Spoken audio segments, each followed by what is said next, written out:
Existem coisas que acontecem em cemitérios que nenhum coveiro deveria testemunhar. Trabalho há 23 anos no cemitério israelita do Butantã, em São Paulo, e posso te garantir, os mortos não descansam tão quietos quanto você imagina. Mas o que aconteceu na noite do enterro de Silvio Santos, isso eu nunca vou esquecer, e talvez nunca devesse contar.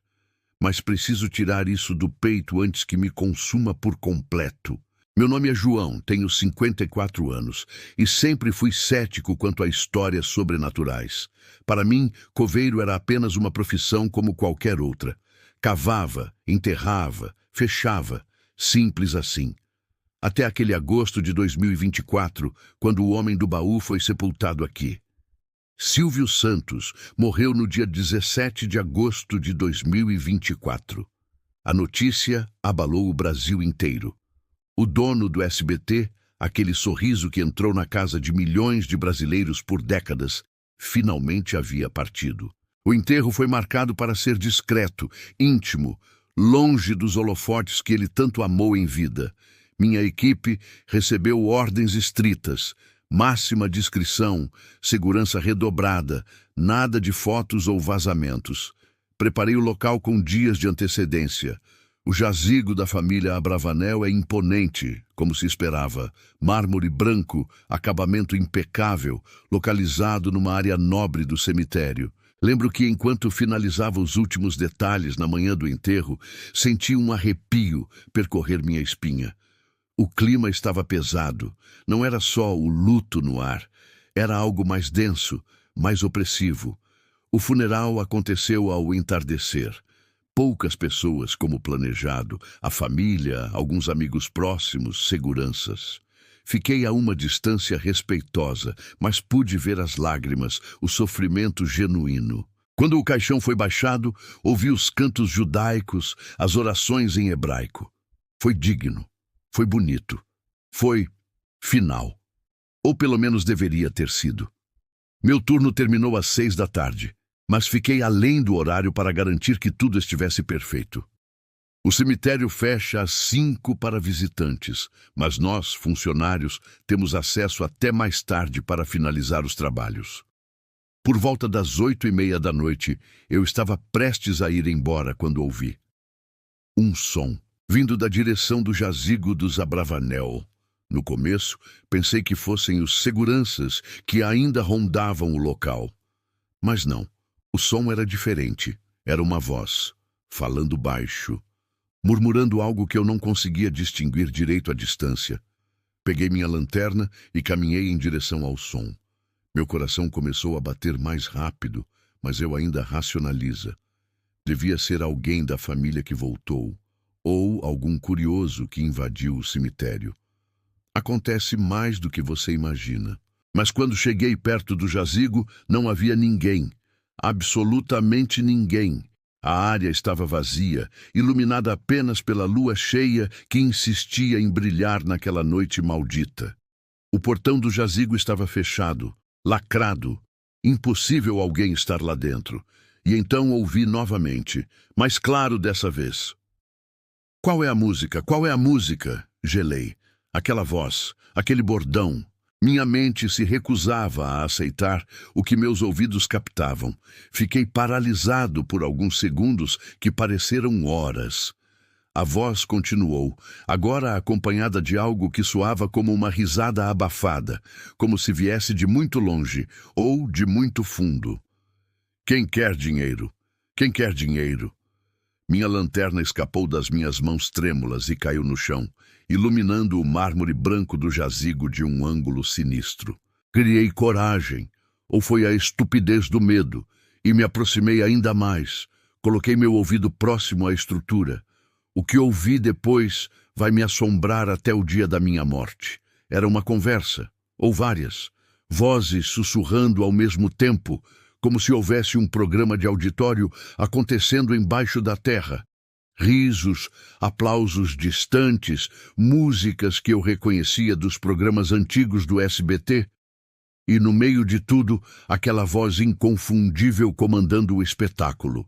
Vamos brincar de topa ou não topa? Vamos brincar?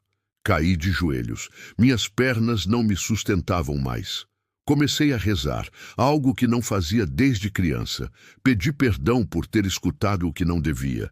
Implorei para ir embora dali com minha sanidade intacta. Mas a voz não parava, e pior, ela parecia estar se aproximando, como se estivesse subindo, vindo em direção à superfície. Foi quando ouvi batidas, de dentro do jazigo. Batidas ritmadas como palmas de plateia. E então, o silêncio. Um silêncio tão absoluto que era ensurdecedor. Não sei quanto tempo fiquei ali ajoelhado. Pode ter sido 1 minuto ou 1 hora. Quando finalmente consegui me levantar, peguei minha lanterna com mãos trêmulas e corri. Corri como nunca havia corrido na vida. Não olhei para trás.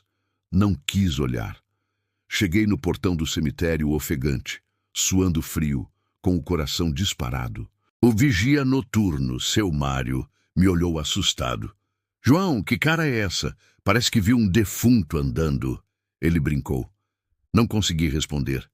Apenas pedi para ele me deixar sair e trancar tudo muito bem trancado. Nos dias seguintes, tentei racionalizar o que havia acontecido. Talvez fosse o cansaço. Talvez minha mente estivesse pregando peças depois de um dia emocionalmente intenso. Talvez eu tenha ouvido ruídos de animais e meu cérebro transformou aquilo em algo familiar.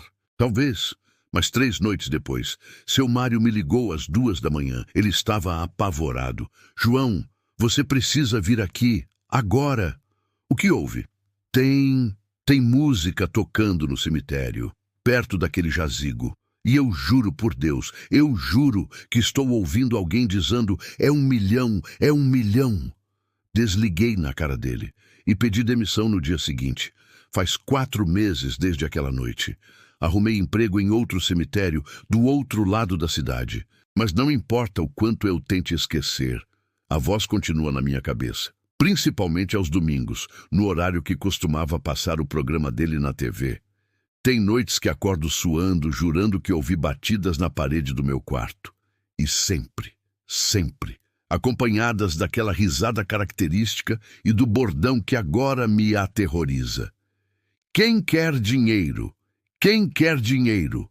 O pior é que descobri algo perturbador pesquisando sobre tradições judaicas. Em certas crenças, a alma permanece próxima ao corpo por até 1 ano após a morte, visitando a sepultura. E durante esse período, ela está consciente de tudo. Será que Silvio Santos, o eterno animador, o homem que dedicou a vida a entreter, simplesmente não consegue parar? Será que mesmo na morte ele continua apresentando seu show, só que agora para uma plateia que ninguém pode ver? Ou será que existe algo muito mais sombrio acontecendo naquele jazigo? Nunca mais voltei ao cemitério israelita do Butantã. E nunca mais vou. Existem mistérios que não deveriam ser desvendados. Existem shows que não deveriam ter plateia.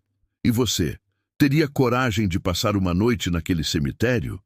Deixe seu comentário contando se já teve alguma experiência paranormal em cemitérios. Compartilhe desta história com alguém que não acredita em fantasmas. Talvez assim eles repensem. E se você mora em São Paulo, preste atenção nas noites de domingo. Quem sabe você não escuta ao longe uma música conhecida vindo do Butantã? Se escutar, corra, não olhe para trás e nunca responda se alguém perguntar: "Quem quer dinheiro?"